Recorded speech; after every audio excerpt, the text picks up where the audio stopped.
So, good morning, everybody. How's your anger doing? Is it well and happy? Is it proliferating and creating more? That's usually the measure of success, isn't it? More, and better. More and better. Anger. And what's it doing to us personally?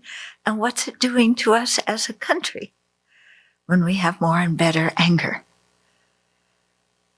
Yeah, we need to think about that. Okay, so when we visualize the merit field, we're visualizing a bunch of people who don't get angry. Yeah, that doesn't mean that they're what do you call it? Doormats. Yeah, they're not doormats, but they're not getting angry, and they can be assertive. Yeah, but they don't get angry to be assertive. Okay, so they have their own power. We usually think anger equals power, because when you're angry, your adrenaline starts going, you feel powerful. But actually, anger, in many ways, it indicates we are overpowered, which means the anger has the power over us, which means we don't have power when we're angry. Yeah. We're just at the mercy of the anger, and it runs the show. And we're the victims of what anger does because we experience the karmic results of it. So, good to remember when you're having a meditation session, thinking of all the mean things people have done to you in the past and how much you resent that and want them to learn a lesson. Yeah, good to think of the results of anger when we get angry. Of course, we do think of the results of the anger. I'm going to be victorious. But think, what do they call it? You win the battle but lose the war? Yeah, that's often what happens with anger. Yeah. Okay, so we visualize the merit field. Here's a group of people who don't get angry, who have no need to be angry, but they are very efficacious. And they're also well respected. So respect doesn't mean fear of somebody because you're afraid of their anger or their violence. Respect is for virtuous qualities.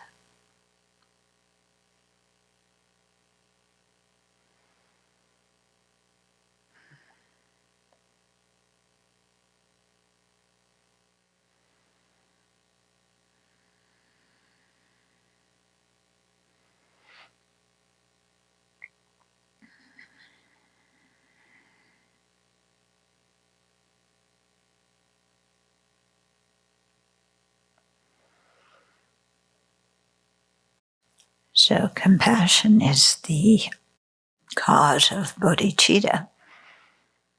And compassion means is the wish that other beings and oneself be free of dukkha.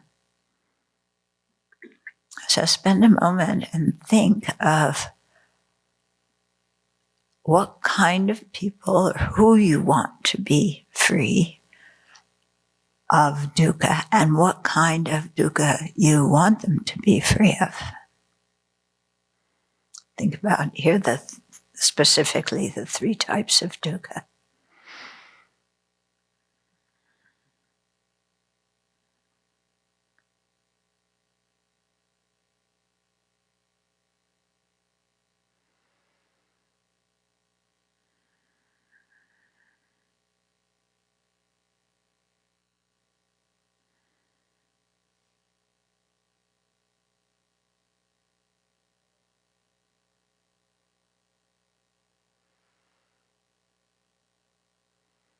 And then also consider, do people need to deserve your compassion?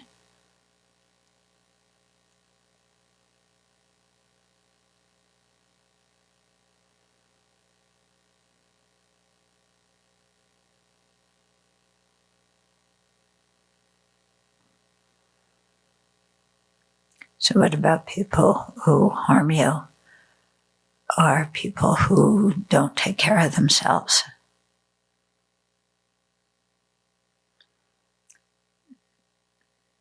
Do they deserve compassion? Is it easy to give them compassion?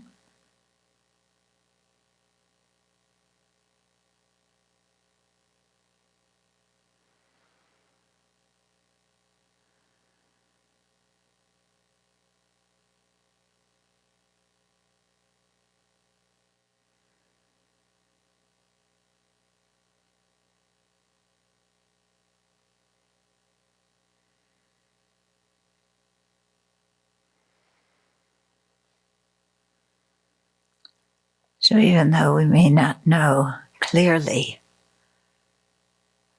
what compassion entails, or really what it means, try and generate whatever your idea of compassion is now to as broad of a number of people, human beings and otherwise, that you can think of.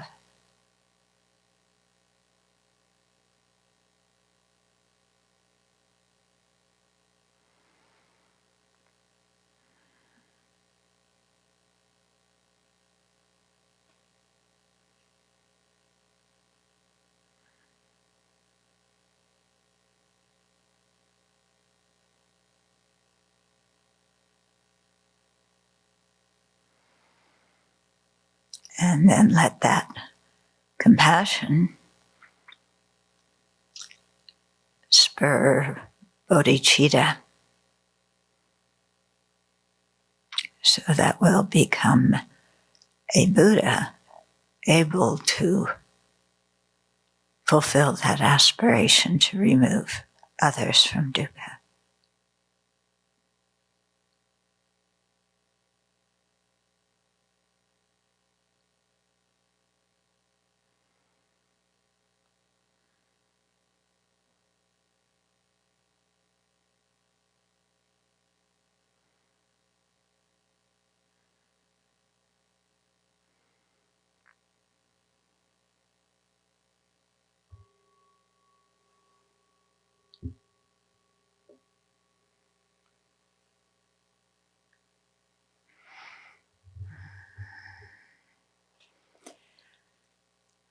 So we may think we know what compassion is. It's a simple definition, wishing others to be free of dukkha. Not so many words, not complicated terminology, but when it comes to really thinking about it, what in the world does that mean? And we can expound according to the Dharma about what it means. But when it actually comes to living it,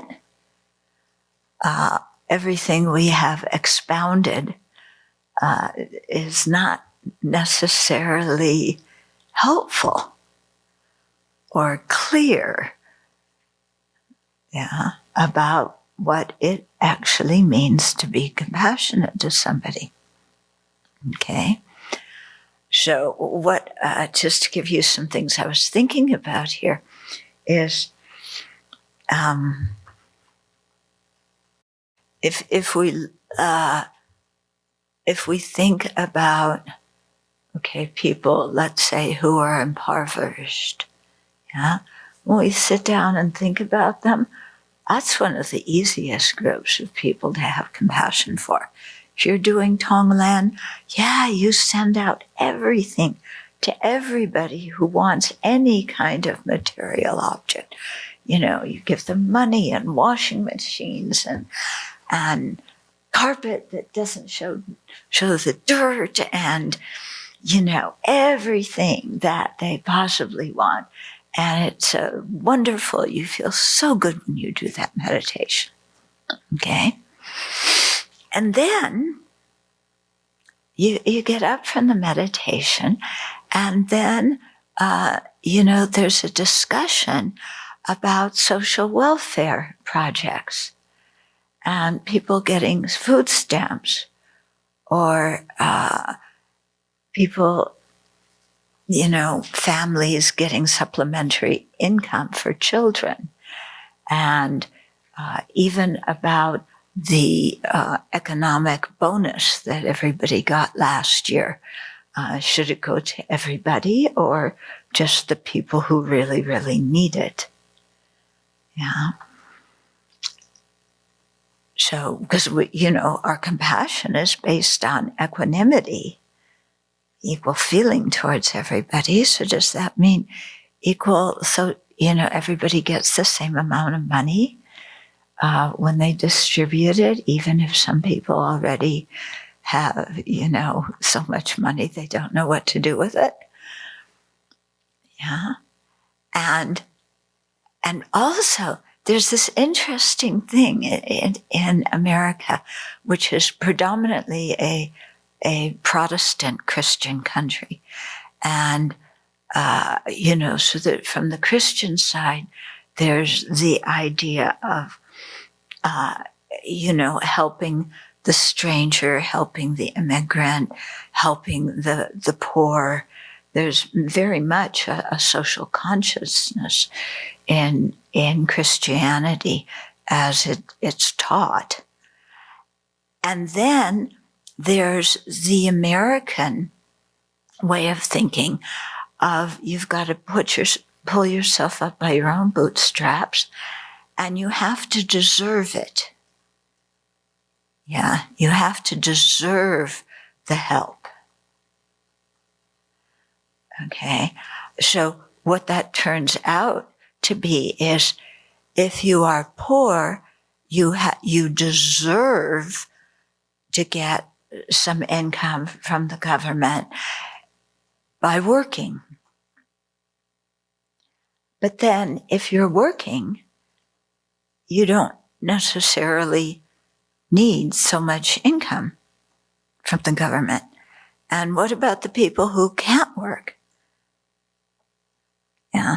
And how easily in America, when people are not employed, they are immediately branded as lazy, stupid, undeserving of help. So in this country, we have on one hand the charitable influence, and on the other hand of you've got to deserve it. And what does deserve it mean? Mm-hmm. So is being alive enough to deserve the compassion of the country to give you material things? Or do you have to do something else to deserve it? It's an interesting question, isn't it? And what about for us on a personal level when we encounter people who ask for help? Yeah. Does being compassionate mean that whatever help people ask us for, we give it? Does compassion mean that we fix everybody's problems? Many people feel that compassion means that you fix everybody's problems. Yeah. And if you don't get engaged in their problem, then you're not very kind, you're not very compassionate, because you're just brushing them off. Okay. So in all cases, when we don't engage with somebody's problem, does that mean we're lacking compassion? And if we engage with it, then we have compassion. And if we try and fix their problem, it means we have compassion. Does it mean when if we turn around and let's say somebody who doesn't take good care of themselves, and yet they're asking for help again and again, are we uncompassionate when we say, figure the situation out yourself? And they say, but, I can't. Yeah. So what really does it mean to be compassionate in those situations? Yeah.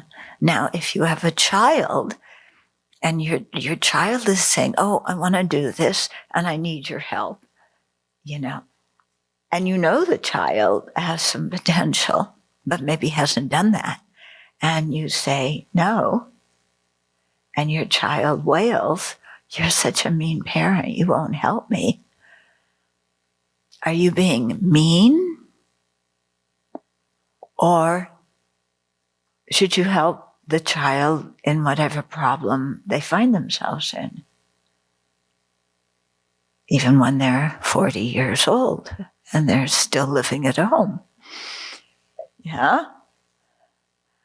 But doesn't it also depend on the individual child? Okay. And, when you tell your child to figure it out themselves, are you being mean?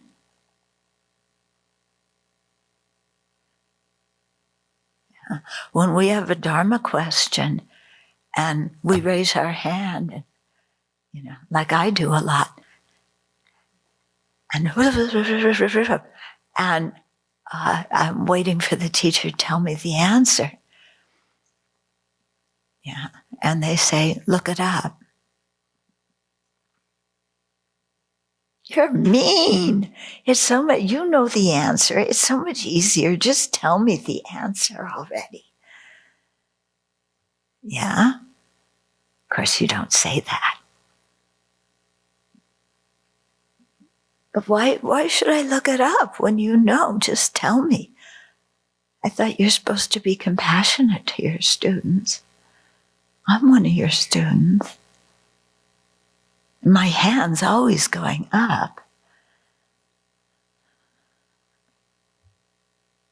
Okay. So what does it really mean in very specific situations to be compassionate? Mm-hmm. Okay, so this is, I think, something that's very important for us to think about. Yeah, generating compassion isn't just sitting there and doing Tonglen meditation where it's all in your imagination and it feels so good because, you can give everything away, even things that don't belong to you. But when it's actually push come to shove, yeah, and they're asking you for another jacket when they already have 3 of them,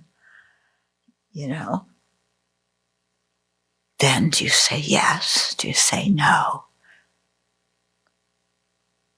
You think they don't need it. They feel like they do need it. What is it? Do you give? Do you not give? What about if they've just been mean to you? Yeah. Do they deserve to get something else?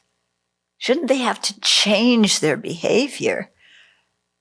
And then we reward them. Whereas if we reward them and they don't, before they've changed their behavior, then we are just perpetuating bad behavior, I remember, what is it, Pavlov's dogs or Skinner? You give them the reward after they do something you like, not before. But does compassion mean that you're training people to do what you like? Okay, so there's really a lot to think about here. And this is the kind of stuff that comes up every day in our personal lives. And it also comes up when we are in the role of being a citizen in this country. And what kind of things do we advocate and what kind of things don't we advocate? Yeah. I read about some ladies in Texas or somewhere, and they're anti-abortion. But what they say, what they've done is they've accumulated all sorts of Pampers and little wipes and baby clothes. And they say, you know, if women don't have abortions, we're going to give them what they need to raise their baby, at least in the beginning stages. Yeah.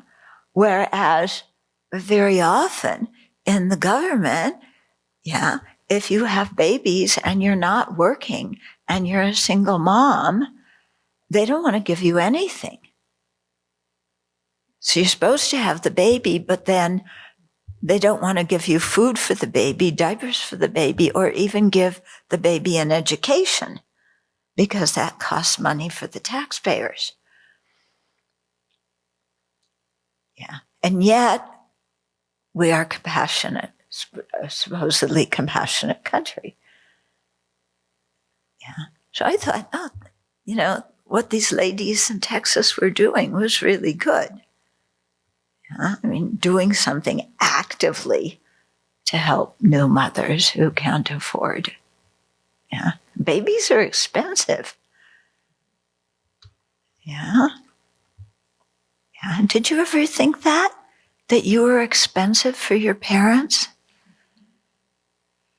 Yeah. Think about it.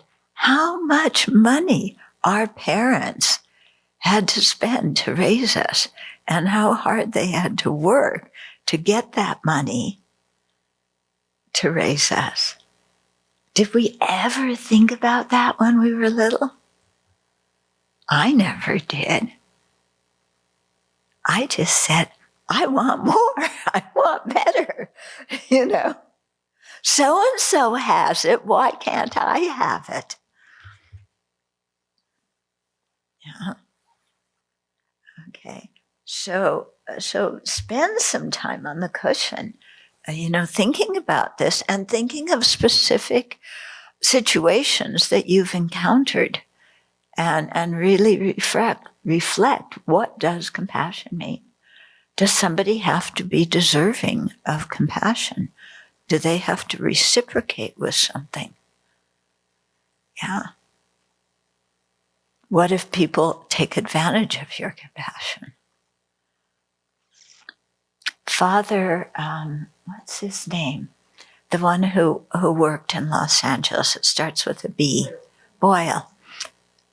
Yeah. So, yeah, somebody once asked him, because he was helping all these gang members and families in the barrio near Griffith Park, I think, in LA. And somebody once asked him, aren't these people taking advantage of you? And, advantage of your privilege. And he said, I gave my privilege away a long time ago. Yeah. And so he would help these gang members out, not committing crimes, not to commit crimes, but when they were in trouble after committing the crimes, or their families needed something, he would help them then. And he's the one who established the homeboy industries, which is a fantastic thing. We really need more of those. It started out as a bakery, and he got gang members from differing gangs, the gangs that usually fought, but you had to be, somebody who's determined to leave the gang. Yeah, which is hard. It's very hard to leave a gang. And he would employ these these people, in a bakery. And it's become quite a large thing. And he's often asked to speak at different conferences. And he likes to take some of the kids with him that he employs. Some of them have never been on a plane before. They've never been out of their own neighborhood. Yeah, and he takes them with. A friend of mine in St. Louis, where I used to live outside of St. Louis, she started a bakery for the guys who are newly released from prison. Yeah, they make good stuff. Yeah, maybe should we start a bakery? I mean, Newport's too small for a bakery, isn't it? Going to Spokane is too far. We need, but a bakery, yeah. And we have lots of people getting released. Mm-hmm. Peacemakers initiated by Klasman Roshi, who died many years ago, they do that. They yeah. So, yeah. Mm-hmm. Yes, the organization is called Homeboys, but they also help the homegirls. Yeah, I think they started one called Homegirls too. Yeah.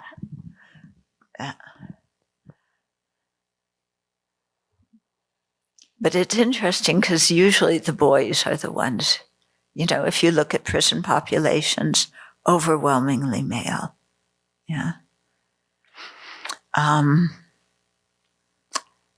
Yeah, the girls have the babies and then are trying to figure out how to raise the kids. Okay, so just something, think about. And if you don't think about it now, for sure your life will bring situations to you where you have to think about it. Yeah. Yeah, this whole thing of deserve. Okay. For example, when I lived at Maba, the Buddhist temple outside of St. Louis, I was working with a Theravada monk. And one of the students from Seattle, Andrew, if you remember him, so he came out and he was living there. And Andrew knew some Dharma, but he was comparatively new to the Dharma. But he had lots of ideas. And so about how to change this and how to do that and how to improve the training and what should be taught and all this kind of stuff.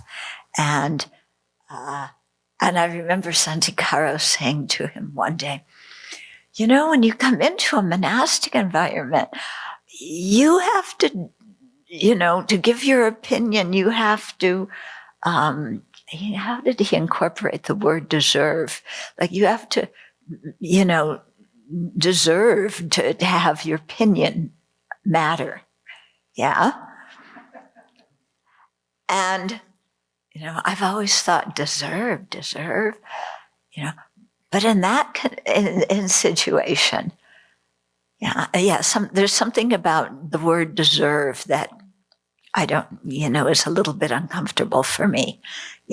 Like there's rules and you have to fulfill them, but you're not quite sure what they are. And somebody else judges whether you're deserving or not. But that's my discomfort with the word deserve. It's not out there. But then I thought about it, and rather than use the word deserve, if he had said, to Andrew, instead of you have to deserve to, give your opinion, to say in any kind of situation, if you want your opinion to matter to people, you have to show that you are committed to the organization, or that you have some genuine interest in improving the quality of the group of people that you're talking about.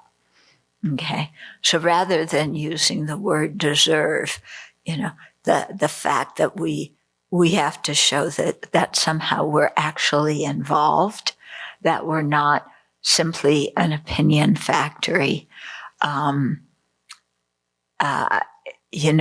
telling everybody else how to run their lives, but actually being involved and being concerned and wanting something good for the people we're giving our opinions to. What? Skin in the game. The emotional invested. Yeah. Skin. So it's skin in the game? Skin in the game. That means skin. It's a colloquial where you're actually putting yourself into what you say you want to have happen. I want to put some skin in the game. It's this funny American investment. I want to put a commitment to it. I'm willing to put my time, my energy. I've never heard that one. It's American. I'm deprived. You got to peel off some skin. I never heard whack-a-mole either before Geshe-la used it. Yeah, really, No, I had never heard whack-a-mole. No. But it needs to be emotionally invested in the idea that you are offering, that you're willing to put time, energy, commitment to it. Right. And if you have that investment, then, and you've shown that investment, people will listen to your opinion. But if you're not invested and you're just angry or discomforted, or you feel like you want to give people advice on how to run their lives, then they're not going to listen. It's true, isn't it? Yeah. Okay, but anyway, like I was saying, life will soon present us with many situations on which we have to really think about that. What does it mean to be compassionate? And there's doing behavior that looks compassionate, and there's doing behavior that looks inconsiderate. But doing behavior that looks compassionate does not have a one-to-one correlation with the person being compassionate. Yeah. You can do things that look compassionate, but without being compassionate. And you can do things that look inconsiderate or mean without your motivation being inconsiderate or mean. Okay. It's the same thing with anger, and I think these issues, that's why I brought it up, in the class, are very much related. You can act in a passive way, and sometimes you can be, have fortitude and act, not a passive way, okay? You can have fortitude and have passive behavior. You can also have anger and passive behavior. So the mental attitude and the external behavior can be very different. Okay. You can be extremely angry and be very passive. You just shut down, tune out, withdraw, don't speak to anybody. Or you can have fortitude and just have let go of your anger, and you see for that particular situation, passive behavior is really the best thing. It's not something that's worth making a big deal about. Okay. Similarly, with a very assertive or sometimes even aggressive behavior, sometimes you can be angry and have very aggressive behavior. That's what we usually associate it with. But sometimes you can be angry and have passive behavior. Sometimes you can have fortitude, a very calm mind, but your behavior is very assertive and can even be aggressive in certain instances. Yeah. So the behavior is one thing. The motivation, the mental attitude is another one. And so it's the same thing with acting compassionately or doing something that looks like you're just, saying figure it out yourself. Okay. So figure it out yourself can be done out of compassion, with a compassionate motivation, or with an angry motivation or an uncaring motivation. And helping somebody can be done with a compassionate motivation and also with an uncaring motivation. Yeah. Because often when we do something for somebody, we infanticide.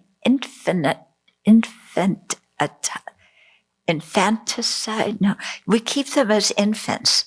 Yeah. Yeah. You don't let people grow because you're fixing all their problems all the time. Yeah. But then you feel so good about yourself, how compassionate you are. Okay, so these things are not cut and dried.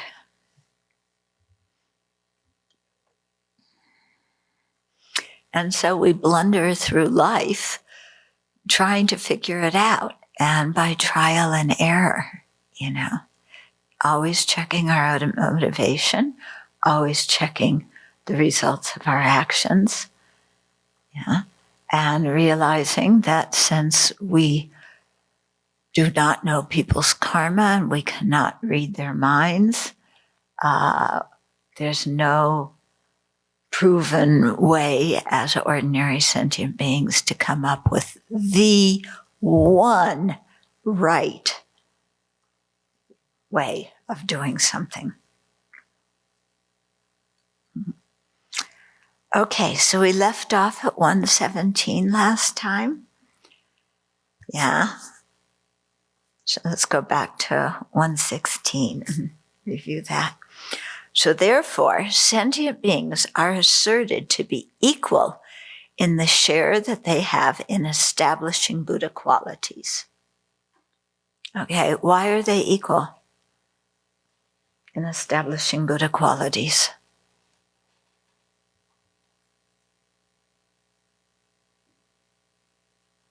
The Buddha nature of every living being without exception has the capacity within themselves to become a Buddha.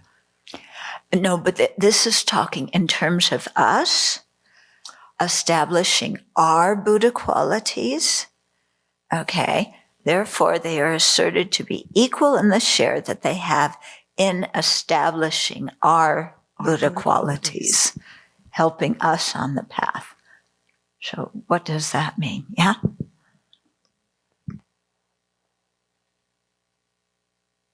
When we are practicing, for instance, the perfections, we have to practice those with the basis of other sentient beings. So practicing generosity and fortitude, as Shantideva has been speaking about. We can't perfect our good qualities and accumulate the merit necessary to become Buddhas without sentient beings. And of course, bodhicitta. Yeah.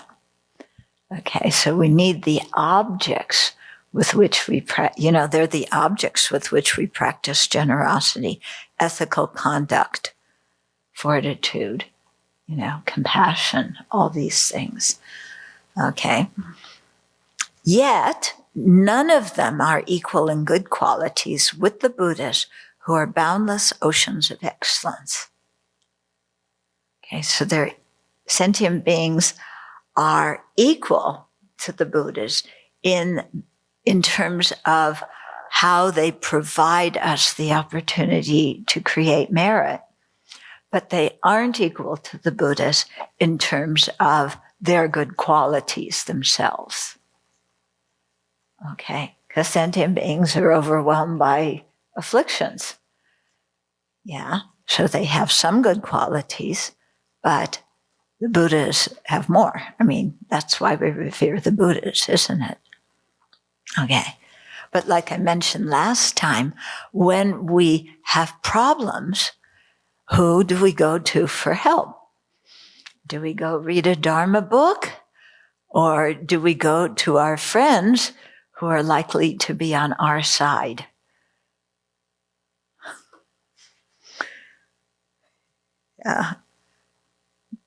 When we care about our reputation, do we care about what the Buddhas would think about us? Or do we care about what ordinary, afflicted, sentient beings think about us? Yeah. They always say care about the wise, whether the wise approve or don't approve of our actions. We usually forget about the wise.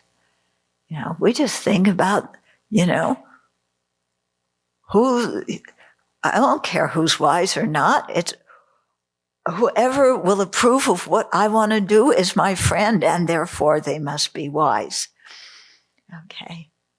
Whoever will praise me must be a good person. Yeah. That's pretty stupid, isn't it? Yeah. Because everybody can find somebody who will praise their stupid actions. Can't we? I mean, you just look at the politics of this country. Having somebody praise you means nothing in the public forum nowadays. Okay? I mean, do you want, I shouldn't use names, but you know who I mean. Yeah. What does their praise mean for you? Well, for some people, it means a whole lot. It means I might have a job after the next election. So whatever I have to do for these people to praise me, that's good. Yeah. So that's what we do. Who cares about who's wise? Who cares about who has good ethical standards? Mm-hmm. Okay, so that's why Shantideva is very clear here in differentiating sentient beings as having a share in our creation of good qualities. It means them being the object of that. It doesn't mean by their being the example necessarily of good qualities. Because the Buddhas are the ones whose advice we should follow, whose example we should follow.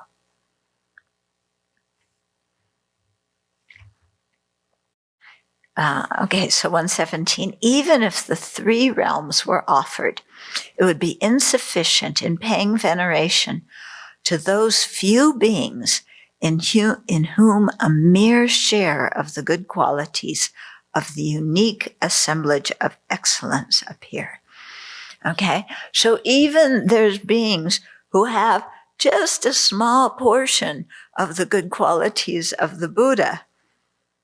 Okay, it would, usually we think whoever has good qualities, we make offerings towards them, to them, we give them gifts.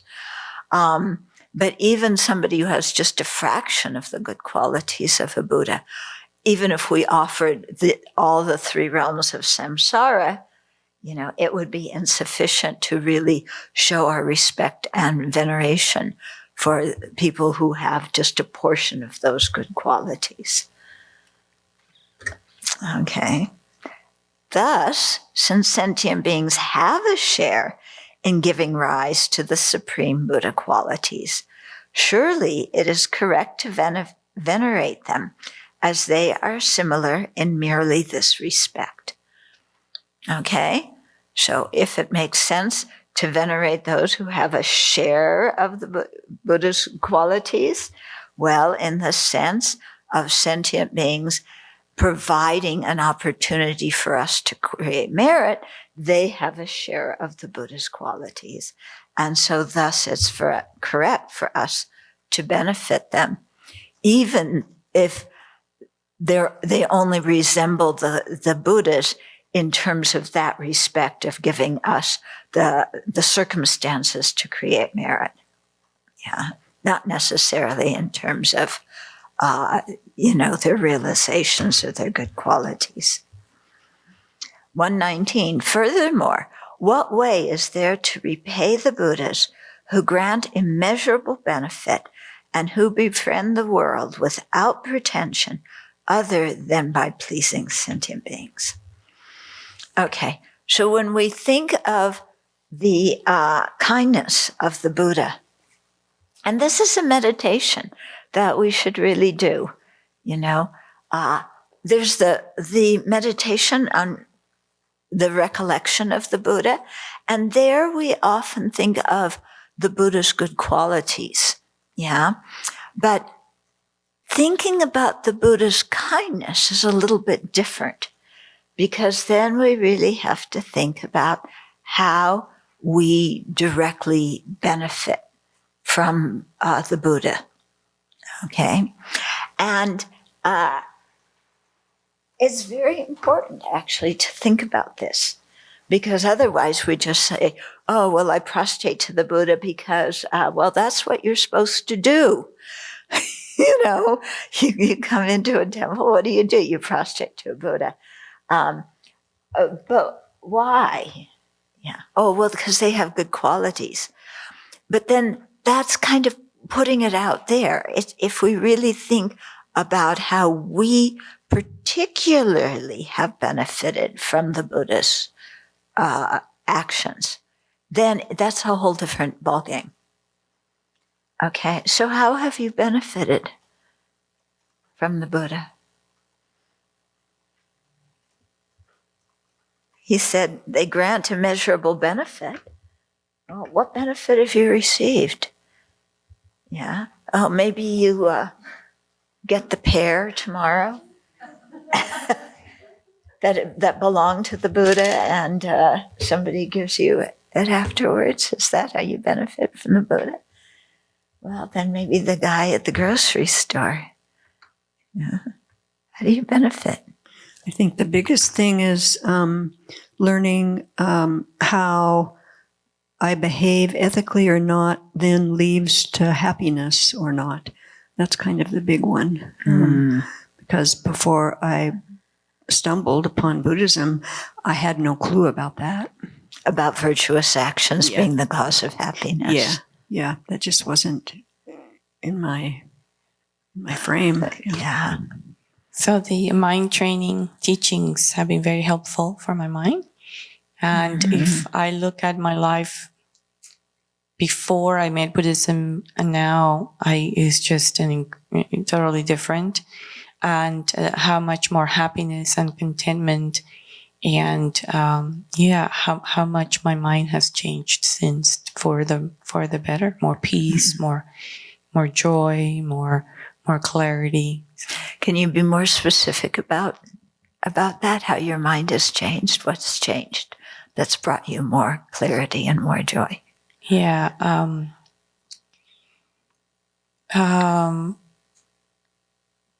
Let's see. For example, not being so focused on a narrow view, but having a broader view of myself and the situations that I've been through.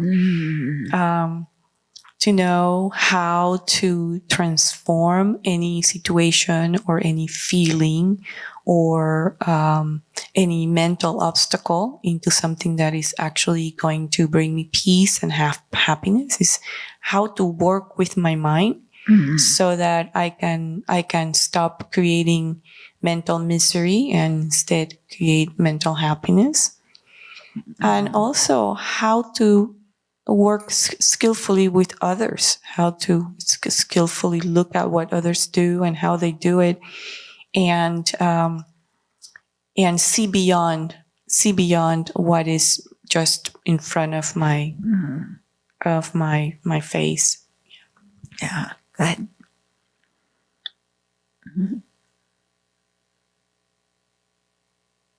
I think the biggest help that the Buddha has given me is that he has helped me to get out of my chronic self of victimization, that I'm a victim of the world, that it's others people's fault for all my pain, all my misery, all my suffering. And that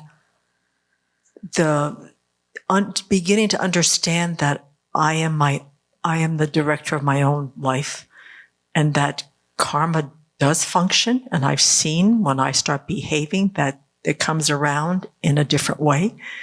And that he has also helped me to have some kindness for myself. I don't have to be a victim, but I don't have to beat myself up either. So I don't have to throw myself into the other extreme.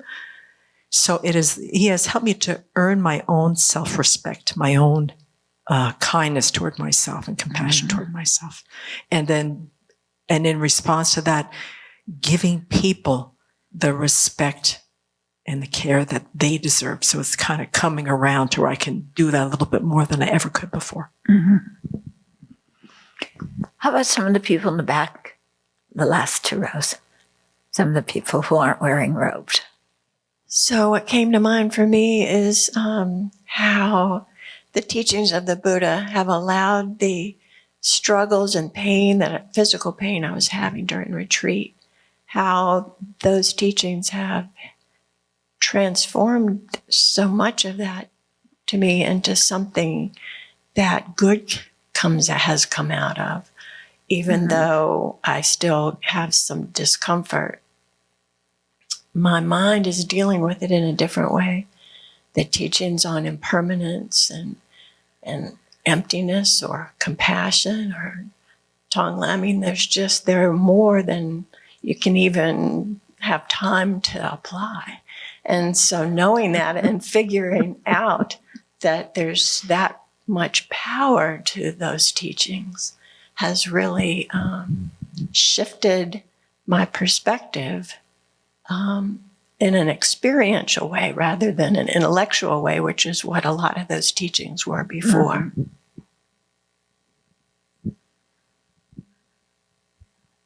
I was reflecting on the question, what has the Buddha?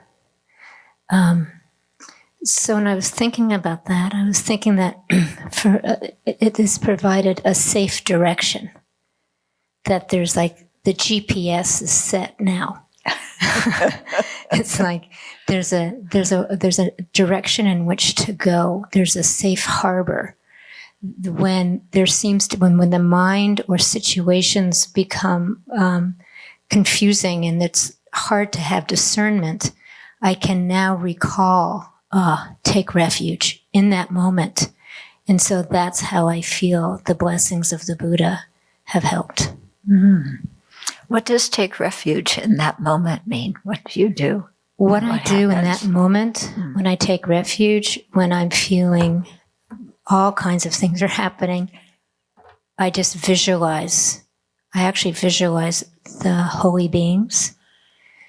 I don't really know. Sometimes I'll just say, I'm here for discernment. Just, I'm going to just be still now. I don't really ask for anything in particular. I just say, I'm going in this direction. This is the holy beings. I'm open for discernment. Sometimes it's just doing nothing. And most of the time, it's just being very quiet. But it's just a sense of stillness and I'm good. I may not look like I'm okay, but that's what I do. Yeah. Okay. It's kind of like what she was saying, the GPS is set and you're coming back to the GPS. Yes. Yeah. Yeah. Okay.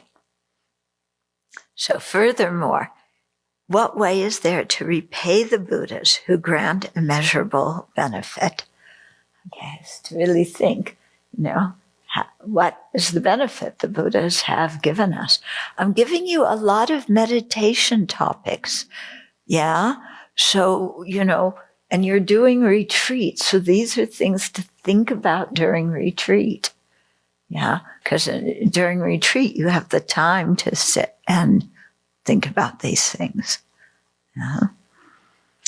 Okay. To repay the Buddhas who grant immeasurable benefit and who befriend the world without pretension. Wow. Befriend the world without pretension. Do you remember what pretension means? There was pretension and deceit. That couple. Yeah. Yeah. What's pretension? Yeah, thinking you have good qualities you don't have. And deceit? Yeah. Yeah. Pretending you don't have those bad qualities. Okay? So imagine somebody who befriends you and they're not putting on a show, pretending to be some great, fantastic person. And they're also not hiding their bad qualities. Yeah. But also they don't have a lot of bad qualities. Yeah. So isn't that somebody who you would want to be a friend, to be your friend, or you would want to be their friend? Yeah. Isn't that somebody you would respect and want to venerate and want to repay the kindness of? Because finding people like that is quite difficult. Yeah? When you meet people, are you free of pretension and deceit?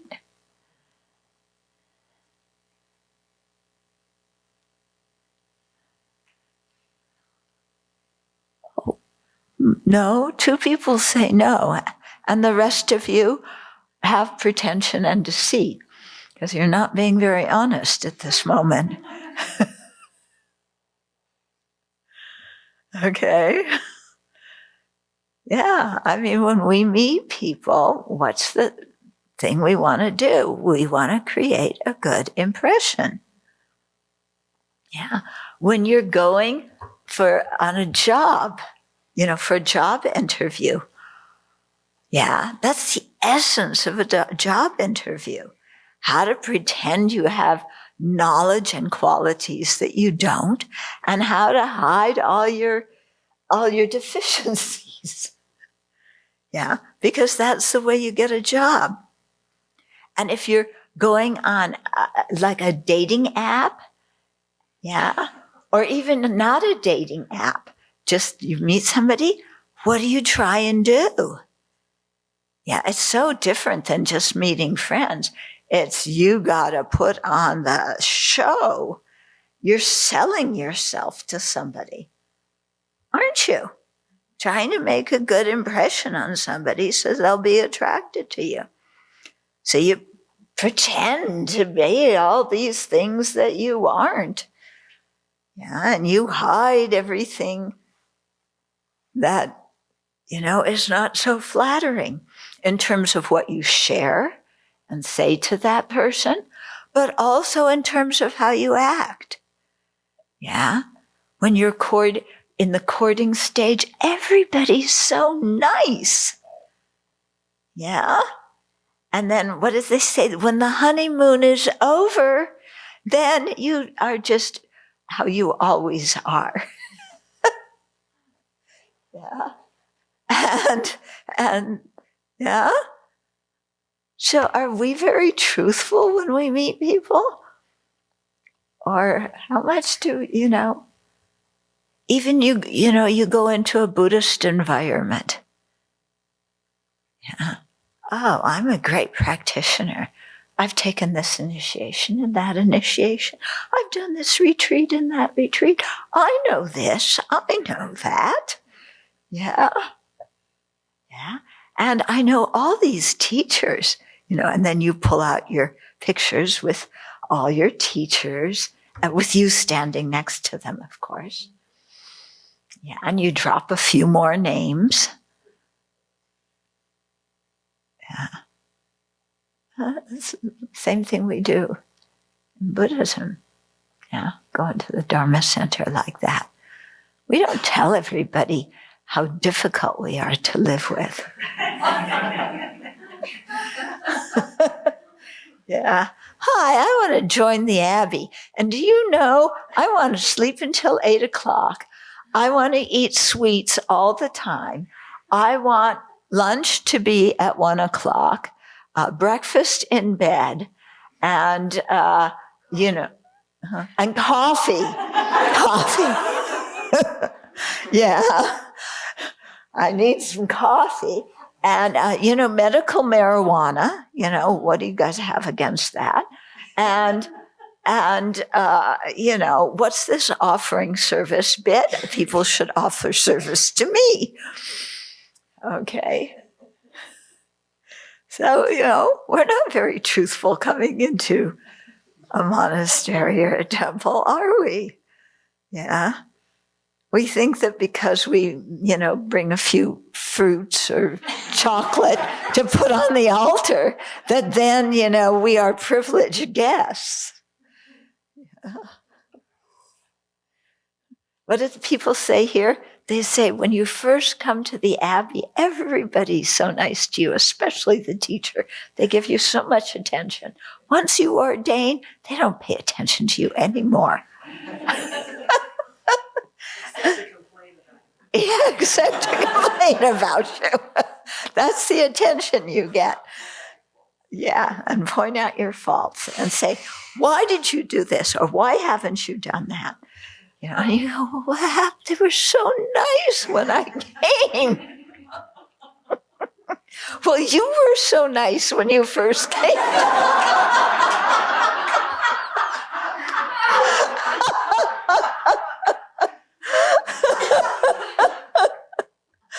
Yeah. Okay. So, furthermore, what way is there to repay the Buddhas who grant immeasurable benefit and who befriend the world without retention, other than by pleasing sentient beings? So, like I said, we usually want to please the people we like, or people who we respect, who have qualities that we want. Yeah. So what makes them the happiest? Who do they care for? Who do the holy beings care for most, even more than their own selves? Yeah, sentient beings. Yeah. I mean, if we think we're giving 2 tangerines and a pear because it's going to benefit benefit the Buddha, Buddha doesn't need that. Yeah, we need to create the merit. But, what about if we gave 4 pears and 3 tangerines, yeah, to somebody who supports the political party we don't like?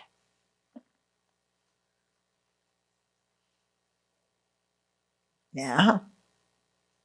Or some policy that we don't like. Do they have to agree with our ideas before we'll give them some fruit? If we give them for fruit, yeah, isn't that pleasing the Buddha? Because don't the Buddhas cherish sentient beings more than themselves?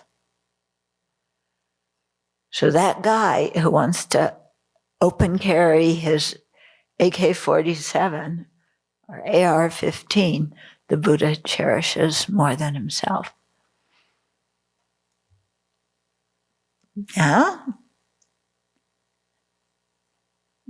Do you see what I meant?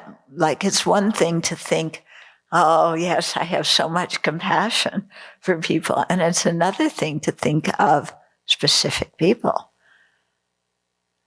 Yeah. When you read the newspaper and you read what's going on, can you have compassion for the people that we're seeing just in a very one-sided way?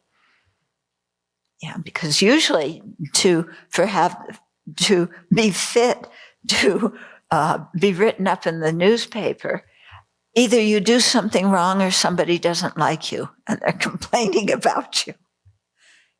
Yeah. Isn't that most articles? Yeah. So, well, can we look at those people and say the Buddha cherishes them more than they cherish themselves? And that repaying doing something to improve the quality of life for sentient beings is a way of repaying the kindness of the Buddha. Because we just thought about the kindness of the Buddha towards us, and how are we going to repay that? Yeah. Maybe by just having a conversation with somebody who we have policy differences with. And maybe you don't even have that conversation about the policies. Yeah. You have a conversation about something that you're both interested in. Yeah, I think I told you the story about when we first moved here, and that they had to put in a new septic system for Ananda. And so the guy who put it in came out one day to do some adjustments.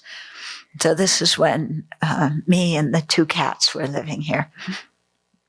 And I went out to talk to him because I want to get to know people. And he starts telling me about the sheriff.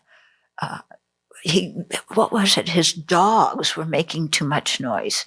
Not the sheriff's dogs, this guy's dogs were making a lot of noise, and somebody complained about it.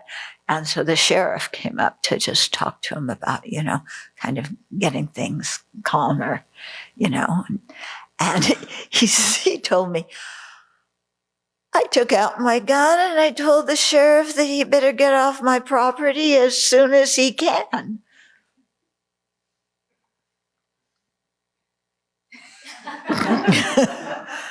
Okay, and I'm alone and I'm standing here talking to you.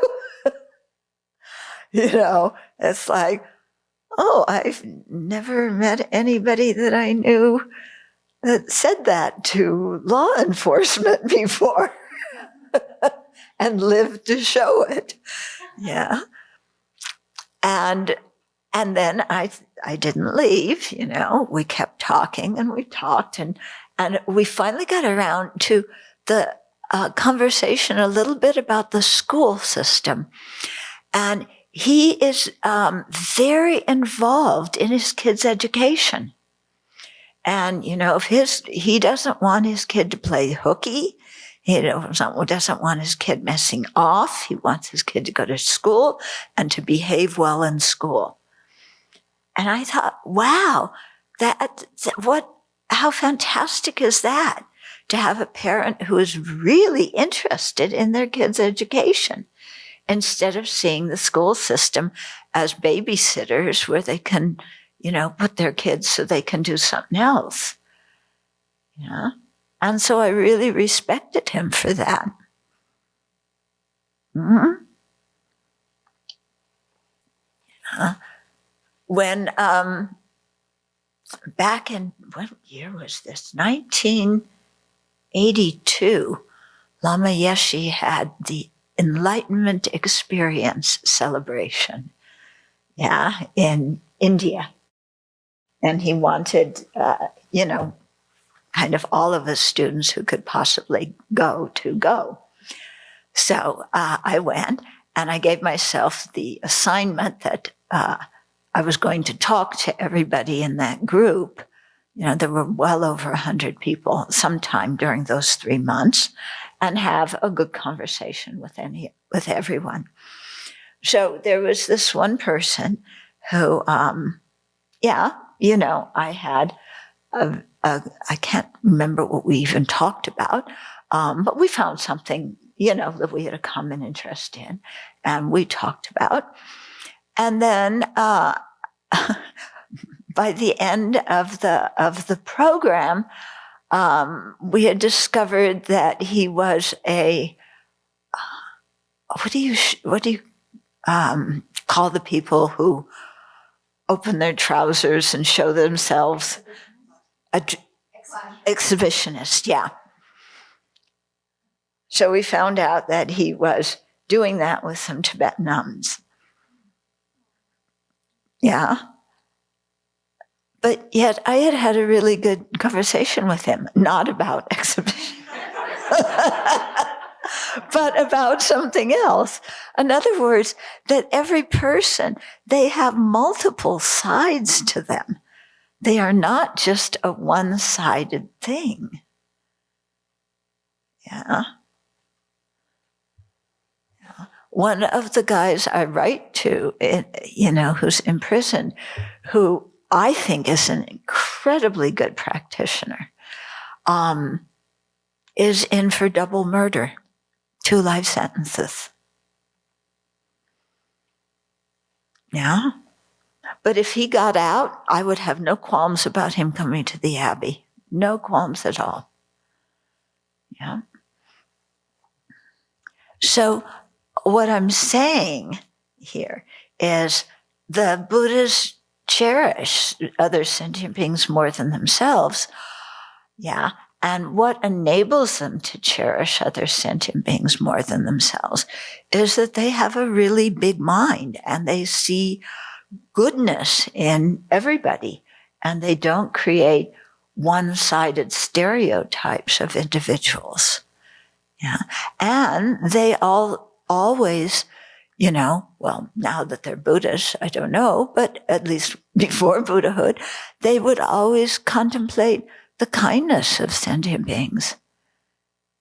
And so their usual way of seeing others is there are, kind sentient beings who are helping me.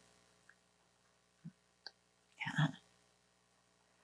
When you go to the hospital and you're coming out of surgery, you don't ask somebody, what political party are you? Yeah. Or what's your stance on immigration? Yeah, that kind of stuff is, you don't care about at that moment. When there's a doctor, when there's a nurse, yeah, you need their help and you take their help regardless of, what they come from. Although my brother did tell me one time, my brother's a doctor, he said that one time somebody came to him and said, you're not a Christian, so I'm going to change doctors. Yeah, which he thought was rather peculiar. So he said, okay. Yeah, free world, choose your own doctor. Yeah. But, that's certainly not the way the Buddha would see sentient beings. Okay. So we've done 2 verses. Let's rush on. Let's do at least another one.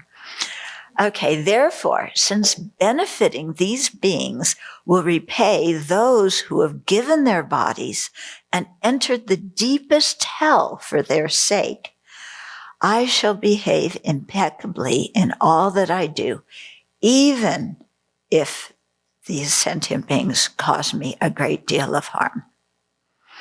Okay, so since benefiting these beings repays the kindness of the Buddhas, who have so much compassion that if they could benefit sentient beings in the hell realm, they would very gladly enter the deepest hell realm and do that.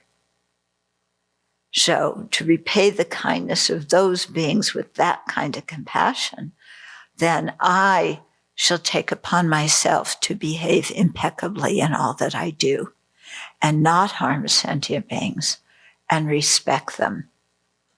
Yeah.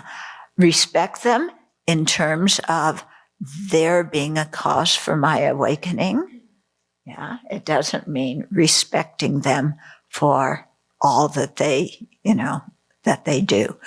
But even if they cause me a great deal of harm, comparing the amount of harm that they've given me with their kindness or the amount of harm sentient beings have given me compared to how good it would feel to repay the kindness of the holy beings, then behaving impeccably towards all these sentient beings makes a whole lot of sense. Because it benefits them, it benefits us.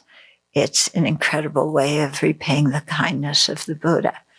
And it's important for us, we do a lot of meditation on the kindness of others, and specifically the kindness of our parents, and specifically of our mother, so that we generate the feeling of wanting to repay that kindness.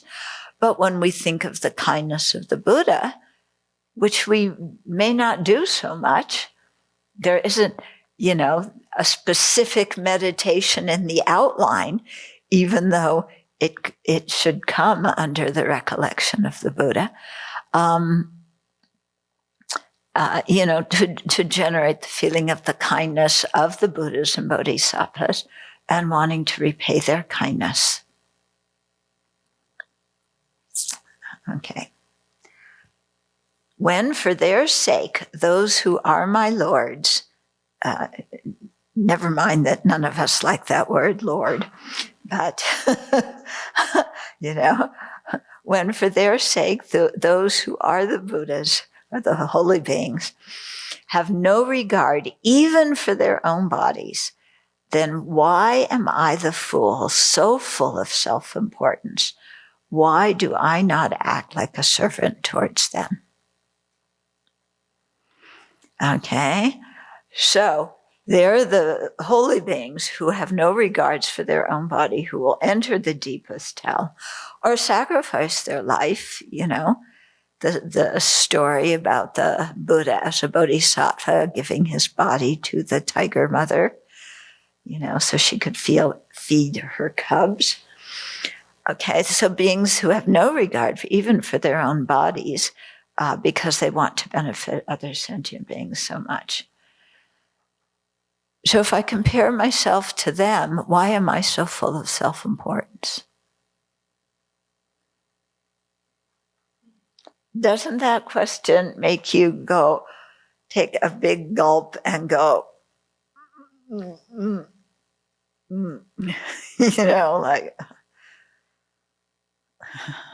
I better get my act together. Yeah, why am I so full of self-importance when I have total regard for my own body and no regard for the bodies of others? And I will take that last piece of broccoli so that I have it and nobody else gets it.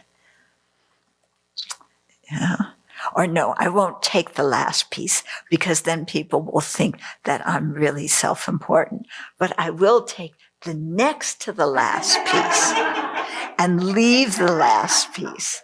Yeah, that's what you do, don't you? You never take the last of anything because that makes you look selfish. Yeah, unless Venerable Yeshe would come around and make you eat it, okay, which she thankfully did, okay. When is Venerable Yeshe coming, okay. Oh, she's bringing the broccoli, good. No, not the broccoli, the chocolate chip cookies. That's better. Yeah, she wants to get rid of those. Yeah, but we're full of self-importance, aren't we? Yeah, I am here. Yeah. Aren't you privileged to have me here? That's kind of the way we treat our parents sometimes. Yeah, you are so privileged to have me as your child. Give me more. Give me more. Show your appreciation of me, your child, by fulfilling everything I want.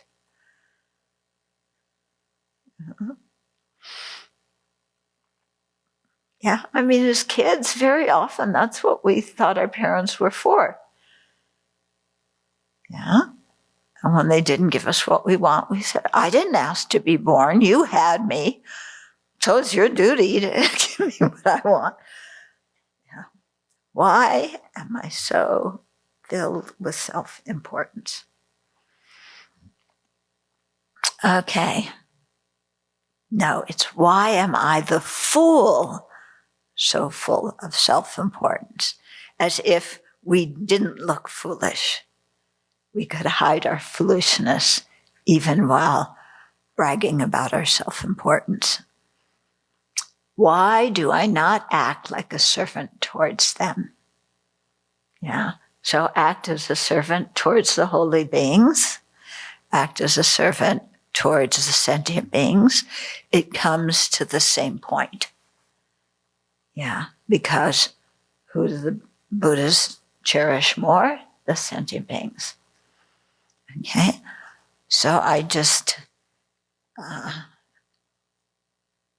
remember living in Dharma centers, and whenever a special teacher would come, everybody wanted to cook for that teacher. Everybody wanted to go into one of the centers I lived at. They had a little villetta, the special little cottage for the special teachers. Well, yeah, even for our regular teacher lived there. And there's extra rooms for the special teachers. And we all wanted to go there and wash our teachers' dishes. Yeah. There were quarrels about who was going to work in the villetta and who was going to vacuum and who was going to clean the bathroom and who was going to do the dishes. People would quarrel over that. But, yeah, to go cook for all the people attending the course? No. Wash their dishes? Forget it. Vacuum? Clean up?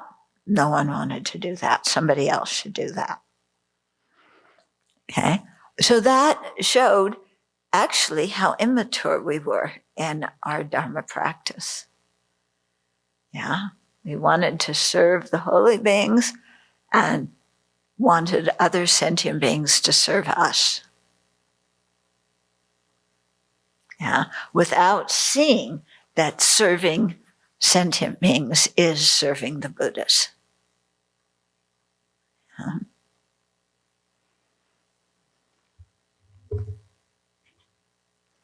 Okay, time for a couple of questions.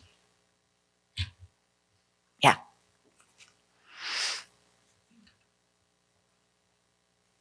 This is not a yes, but. But the impact of the importance of sentient beings in being fields of merit, it's not a yes, but.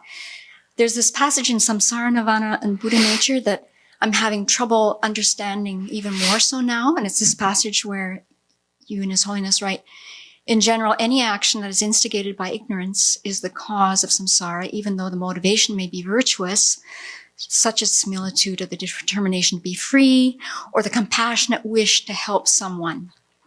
Mm-hmm. Whereas actions sustained by the power of the basis, referring to actions involving holy objects, are exceptions to this. Actions done with faith in the three jewels and so on are virtue concordant with liberation. Mm-hmm. So it seems to be pushing against this. No, it's not. Read the first passage again, because that's just one. Any action that's instigated by ignorance is the cause of samsara. Okay, now I got it. So we ordinary beings, right? How many actions do we have that do not involve grasping at inherent existence? Yeah, very few. Okay. So whenever there's grasping at inherent existence, we are creating the cause for samsara. So even if we have a good intention, even if we're making offerings to the Buddhas or whoever, because our intention is one that involves grasping at true existence, it's creating the cause of samsara. It creates the cause for a good rebirth. Okay? So creating the cause for samsara, we sometimes means, oh, that's the lower realms. No, it can be creating the cause for a good rebirth in which we can practice the Dharma. Okay? There's just this caveat due to holy objects, which seems to refer to the, actual people or to the representations of the holy beings. Okay? So there's some caveat there because of the power of the blessings and inspiration that they've given. Yeah? So if we try and have some kind of thought of bodhicitta when we're serving sentient beings, does that edge it towards this kind of virtue that is sort of like unquestionable? It's virtue, but it's virtue that's going to ripen as something good in samsara because we have grasping at true existence behind it. Okay? Yeah, I know. This is hard. I had the same reaction too, because you always hear, the first verse in this book, all the benefits of generating bodhicitta, and this and that benefit, and you think that, okay, as soon as I generate bodhicitta, I'm going to be a Buddha. There's so many benefits to it, because you create eons of merit by, giving, your cat food. Yeah. With the idea of bodhicitta. Yeah. Eons, the sky's full of merit. So you think, oh, that's going to make me a Buddha, at least by Tuesday. Yeah. Maybe earlier by Monday, maybe a little later by Wednesday. Yeah. But see, what the teachings do is you look at different things from different angles, and the angle you're looking at something at, it can give you a very different feeling about it. Okay, so in terms of encouraging us to generate bodhicitta and all the benefits in samsara and nirvana from generating bodhicitta, then you get the first chapter of this book. But in terms of reminding us that bodhicitta alone won't get us to full awakening, we have to realize emptiness, saying that as long as there's true grasping, in our mind, whatever action we do, even though it's incredibly virtuous, is going to be the cause of samsara. It doesn't mean that there's very little virtue in it. It doesn't mean that it's not going to get you to awakening. It is actually setting you towards awakening, but it's not going to be one of the direct causes for awakening. Okay? But it's really good, and we need to create as much of that as we possibly can until we realize emptiness. Okay? Anything else? Yeah. Someone online is asking, can you give an example of when assertiveness and even aggressiveness is needed, aside from the highway child example that you give? Well, I think the highway child example is a really good one. But you do the same thing with an adult. Yeah? Sometimes when you see an adult about to do something extremely harmful, it depends on your relationship with that person. You don't go up to a stranger and start doing that. But somebody you know, sometimes you have to go to them and say, look, this is not good to do. Yeah. And you have to say it very strongly. Yeah. Any of you experienced that? Yeah. Either being the recipient of it or being the one who delivers it. Yeah, sometimes you have to do that even with an adult. I mean, just because people are adults doesn't mean that they're smart.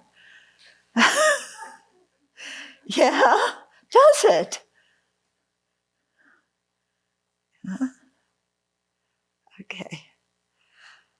Okay, let's dedicate. And then I'll try and remember to feed my tree with compassion, with bodhicitta. When you see that, yeah, we think, oh, it's just because it's no wisdom realizing emptiness is just some small virtue. But when you look at it, how many times do you even remember to feed the cat with bodhicitta at all? And then you remember not very often. So then it is a big virtue when you do remember to do that. Because, by virtue of its frequency, it doesn't happen very often. Yeah. And upekkha gives you a lot of opportunity to feed it with compassion. And also to be firm and say no. Yeah, so that's another example besides the child. You can do it with a cat. No.